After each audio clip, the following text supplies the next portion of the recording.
Welcome to the 2022 Winter Classic Student Cluster Competition Studio Update Show. Now, here are your hosts, Dan Olds and Addison Snell. Hi, everyone, and welcome to another 2022 Intersect 360 Research Winter Classic Invitational Student Cluster Competition Studio Update Show. I'm Addison Snell alongside Dan Olds. Dan, we've got another update on the competition. It's a leaderboard. It's a big one. This is the results from the Oak Ridge National Laboratory adventure in deep learning, which is the first time most of these students have seen it. As you can see, the task seems kind of simple. Not at all. Not at all, as it turns out. Dan, I have a question. Please. Are you recording? Because I don't remember seeing that. Yes, I am. That's the sign of a true professional. Okay. And I paused when I said that, so you ought to be able to edit that together and we can keep going. Absolutely. Yeah, the teams were taking on machine learning at Oak Ridge, and we just did an interview with Oak Ridge as the mentors. I think it's fantastic. I mean, what a modern application, and also bring something that's a new skill set into the student cluster competition. Some of the students really took to it. Now, these were hard challenges. We took a look at some of these questions. This was not simple stuff, and these were tough answers for the students to get to. I mean, just reading the questions makes my head hurt. Well, let's take a look. Let's take a look at what the students had to do here. Yeah. There's a big challenge coming from Oak Ridge National Labs. They're using machine learning techniques on a wide variety of problems to solve. When you look at these questions, I mean, they've got specific challenges that they have to go to using these machine learning tools. And this was on nodes that were similar to the Summit supercomputer with heavy identical. Yes. Identical. 6 nodes. GPUs, 2 power processors. Yes.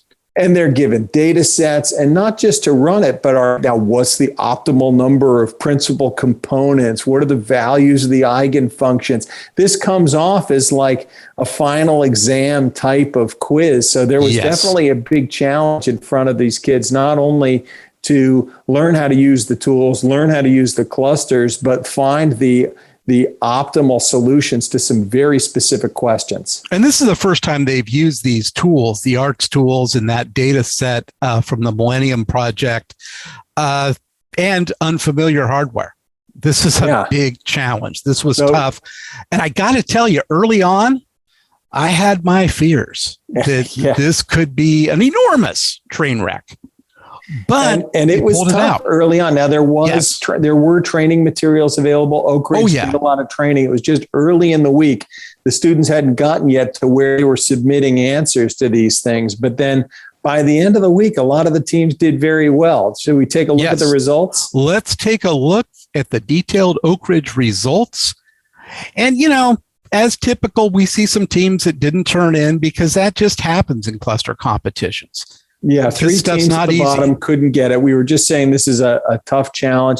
That's not that unusual. That's happened before. So, you know, they're still learning machine learning. They're still out there doing it. We know these teams are exciting. But then as we start going up the leaderboard, there was a segment in the middle that clearly were doing the challenges, and they're getting the scores in on the majority of these questions. There were a few zeros mixed in there on individual questions, but you know, really a broad range there of people going from a maximum of 10 points, going from the mid 5s up to the mid 8s. There's interesting stuff in there. And I want to point out 2 in particular.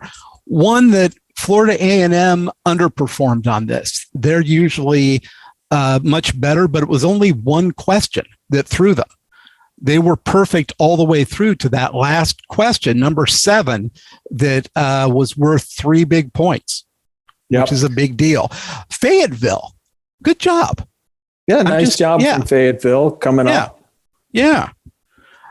Then we get towards the top echelon, and surprisingly enough, we had 4 teams that had perfect scores out of this. Tennessee were sort of expecting this. Yeah, Tennessee State University has been on the top, and we'll get to the big leaderboard for a minute. did not slow down here. UTEP with a perfect score. Prairie View A&M with a perfect score. And Texas Tech University, the Red Raiders with a perfect score. Maybe most important because the Matadors, also from Texas Tech, 9.5. So they get edged out by the Red Raiders. That was their dinner discussion, as you'll see in an upcoming video.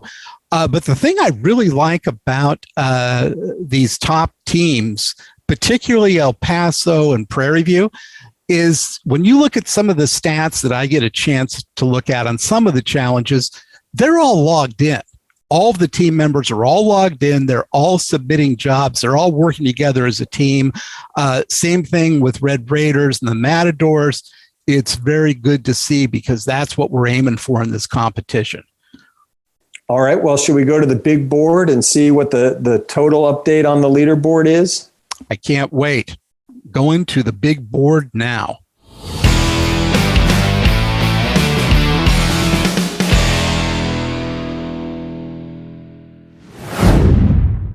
Now, this is the third major benchmarking challenge. We've got another one still coming up, and then team interviews to round it out at the end. We had the pop quiz at the middle.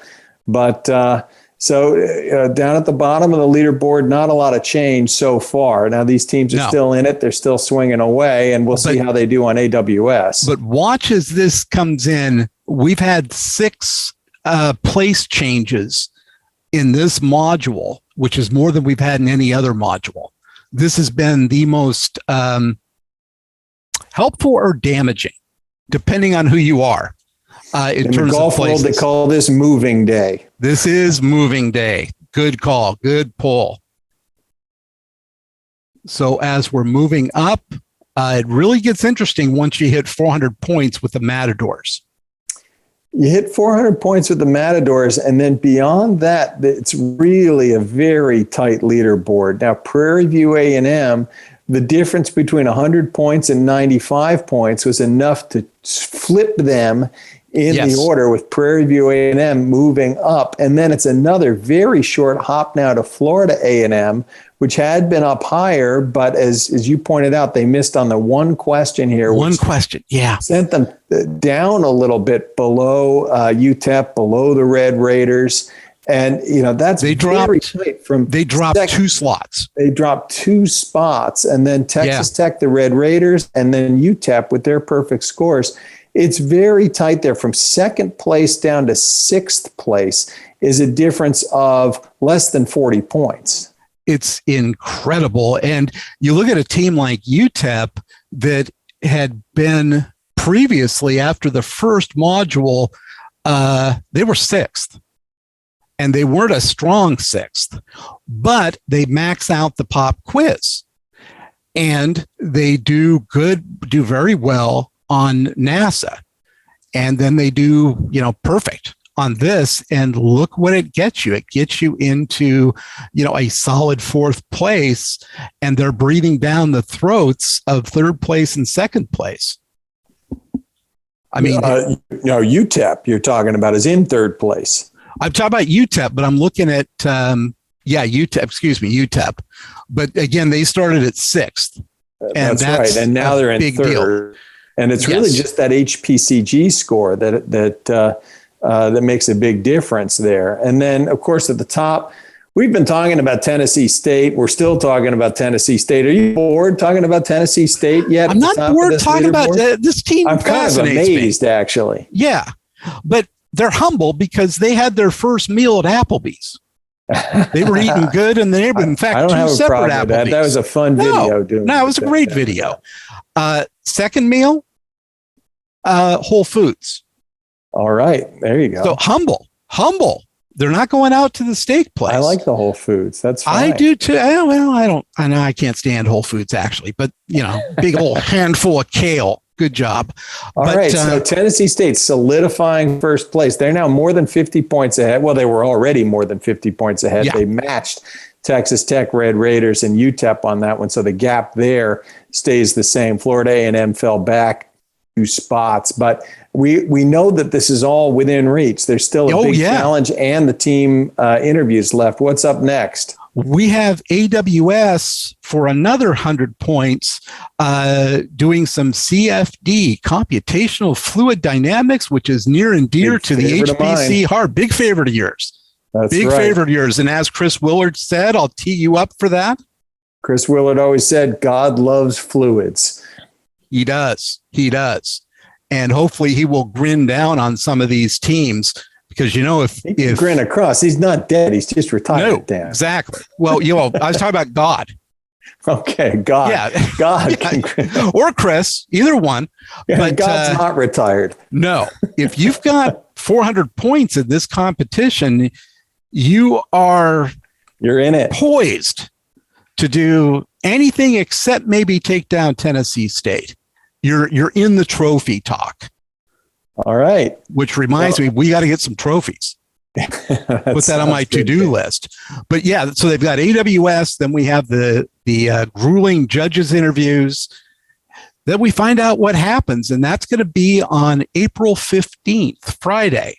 Haven't set the time yet. We will let everybody involved know. But that is our gala online award ceremony. I will look forward to it. Congratulations to all the teams, and big thank you to Oak Ridge National Labs for the mentorship on machine learning. Next up, AWS. Fantastic. We will see you then. Stay tuned.